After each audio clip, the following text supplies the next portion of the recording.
So మామ మనం ఇంతవరకు ఇప్పుడు సముద్రం పీతలు అయితే పట్టలేదు. ఫస్ట్ టైం అయితే ట్రై చేస్తాను మామ సముద్రం పీతలు పట్టాలనేసి. అక్కడైతే చాలా పీతలు ఉన్నాయి చూసుకోవచ్చు. ఒక పీతలైనా పట్టాలనుకుంటున్నాను కదా, ఒక పీత కూడా సరిగా దొరకట్లేదు. గెంతుకుంటే ఇసిగించేస్తుంది. వీటిని అయితే మా సైడ్ చాలా తక్కువ మంది అయితే తింటారు. దొరకను కూడా అంత ఈజీగా అయితే దొరకవు మామ, చాలా కష్టపడాలి. మనం వెళ్తుంటే నీటి లోపలికైనా వెళ్ళిపోతాయి, లేదా గొయ్యిలు తీసుంటాయి, ఆ గొయ్యిల లోపలికైనా వెళ్ళిపోతాయి. మొత్తానికి అయితే ఒకటి పట్టేశాను.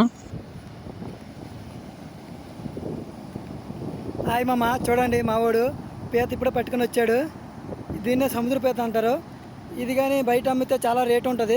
మా సైడ్ అయితే ఈ పీతలను అయితే అమ్మరు మామ, కానీ ఎవరైనా కూరకు కావాలంటే వచ్చి ఒకటో రెండో పట్టుకుని అయితే వెళ్తారు. అన్ని పీతలకి ఏమో తెలియదు కానీ ఈ పీతకైతే డెక్కలో పీతలో కాకుండా కాళ్ళలో కూడా ఫుల్ గా అయితే మీట్ అయితే ఉంటది మామ. మనకి ఎప్పుడైనా ఖాళీ దొరికిందంటే అలాంటి పీతలు పట్టుకుంటే సరదాగా ఉంటది. నాకు వీలు చూసుకొని వస్తాను పీతలు పట్టడానికి. మీరు ఎప్పుడైనా పట్టున్న ఈ పీత తినున్న కామెంట్ అయితే చేయండి. వీడియోకి లైక్ చేయడం మాత్రం మర్చిపోకండి. అండ్ ఇటువంటి వీడియోస్ కోసం మన ఛానల్ సబ్స్క్రైబ్ అయితే చేసుకోండి. దీనైతే మరి ఒక్కటి నేను తీసుకెళ్ళను, దీన్ని అయితే విడిచిపెట్టేస్తాను.